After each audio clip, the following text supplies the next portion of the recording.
My name is Barney White-Spunner. I had the great privilege of commanding the Household Cavalry, and I've long had a fascination for the Battle of Waterloo.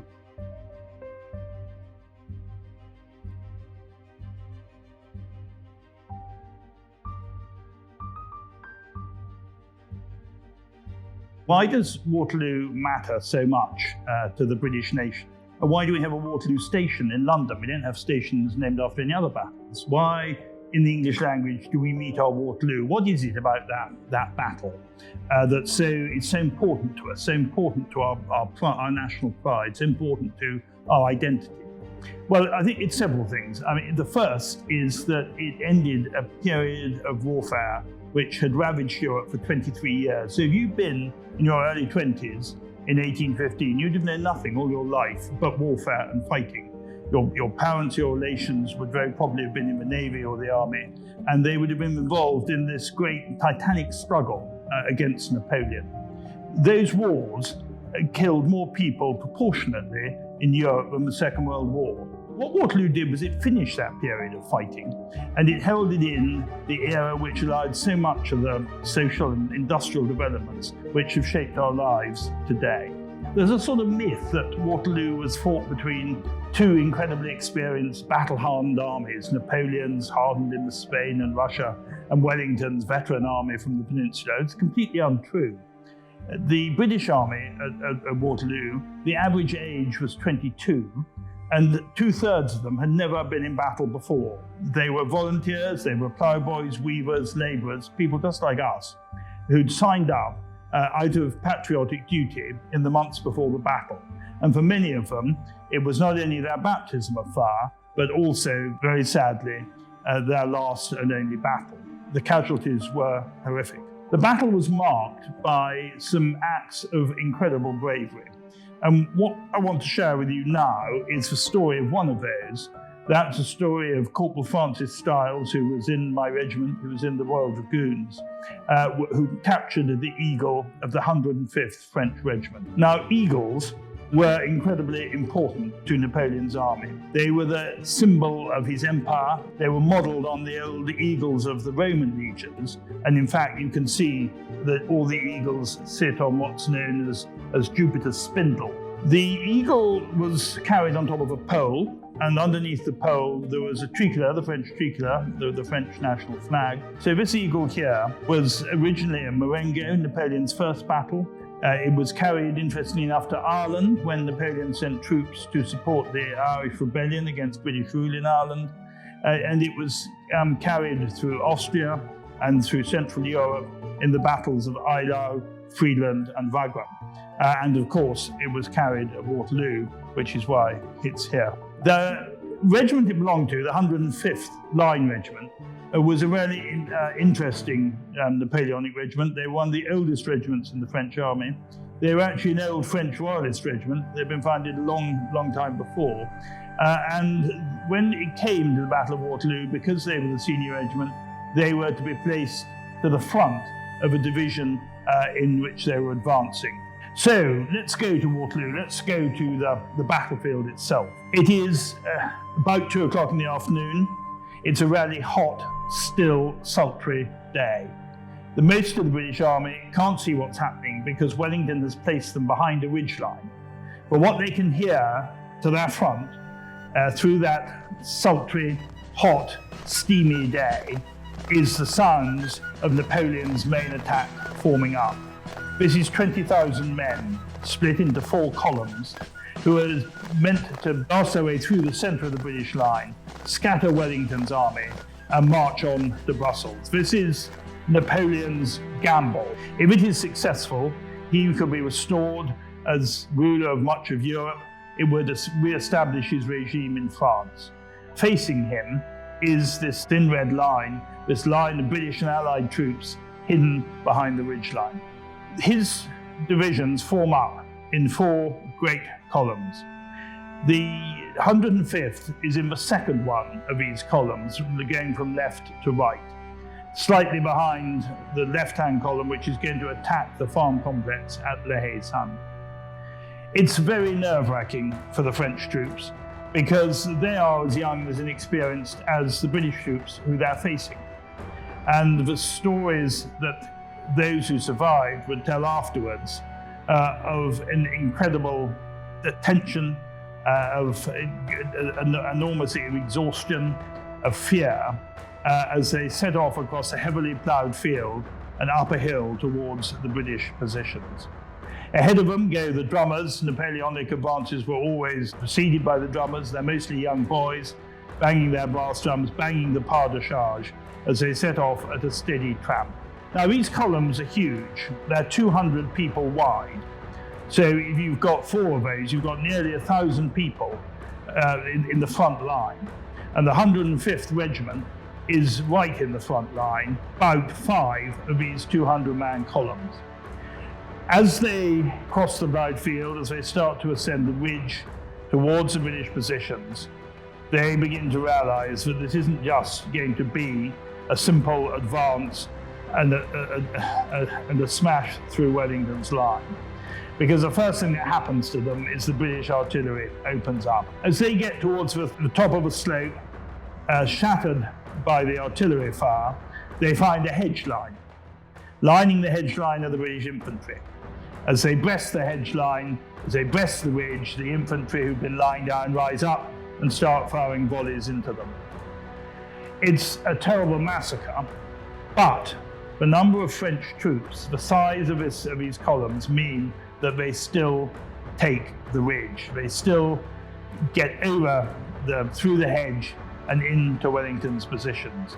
And at this moment, the whole Battle of Waterloo could have gone very differently. Because had they managed to stay on the ridge, had they managed to achieve what Napoleon wanted, to blast their way through British lines and head on towards Brussels, then the outcome of the battle, the outcome for Europe, the outcome of our lives would have been very, very different.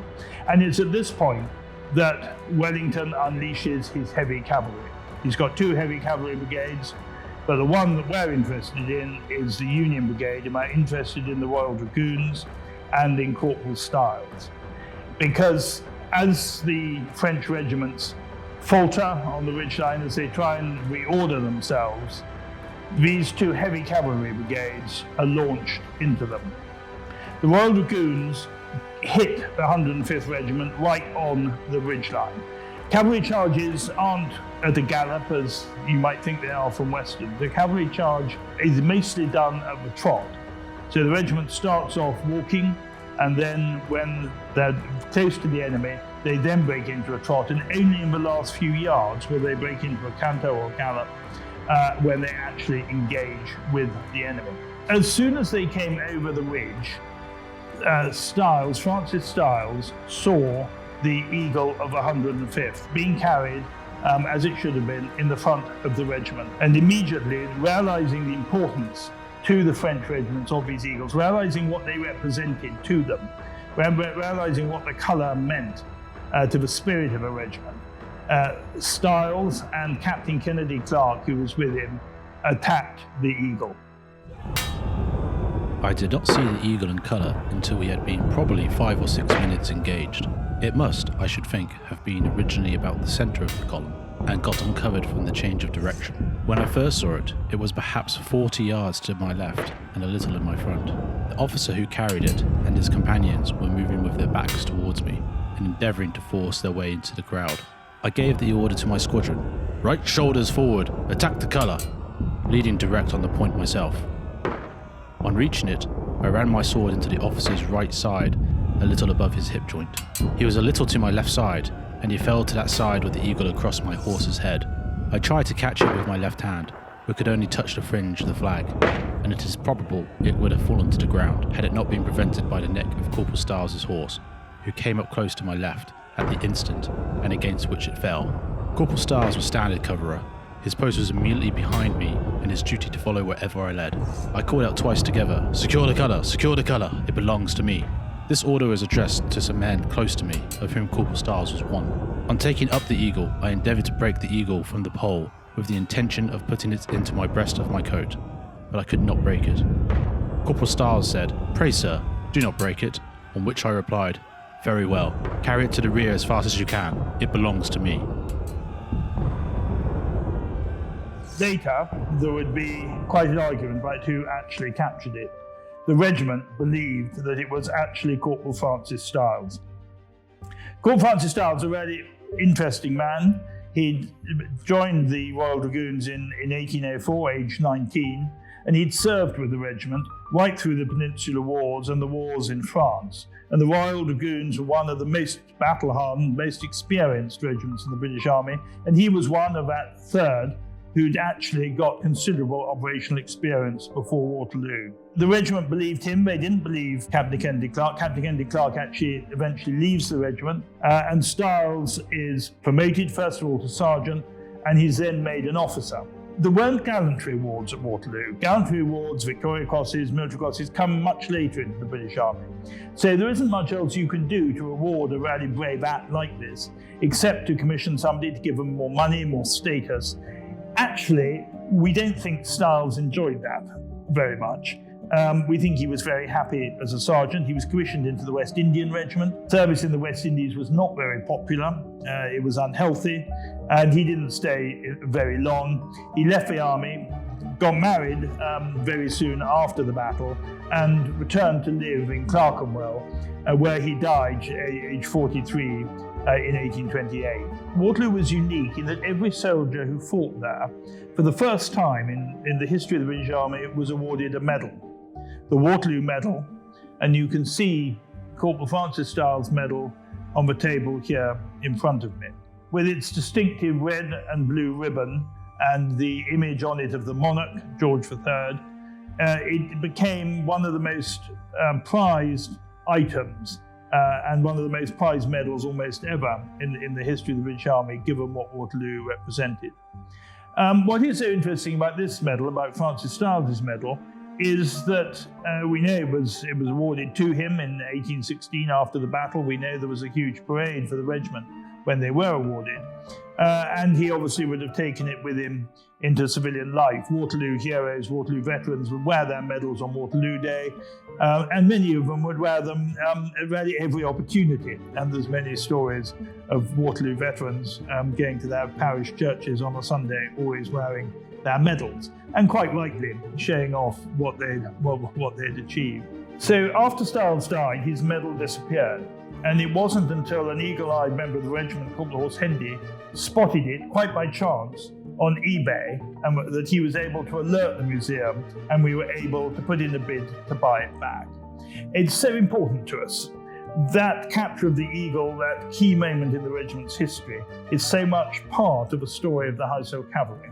That to have this medal here, alongside the eagle, taken by the man to whom it was awarded, is of huge importance to us. Episodes like the capture of the eagle are legendary in regimental history. They form the essence of what regiments are. And it's right, it's correct, it's so important to us to celebrate the bravery that actually was demonstrated by Styles and which that medal represents. There's been an awful lot written about Wellington and Napoleon. They must be the most painted, sculpted, written about, talked about leaders of the modern age.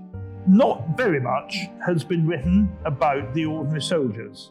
So why this medal is so important to us, why the story of Francis Styles is so important, is because it is one of those, if you like, forgotten stories. This is a story of an ordinary Londoner who served his country, who fought through the peninsula, who performed an act of almost incredible bravery.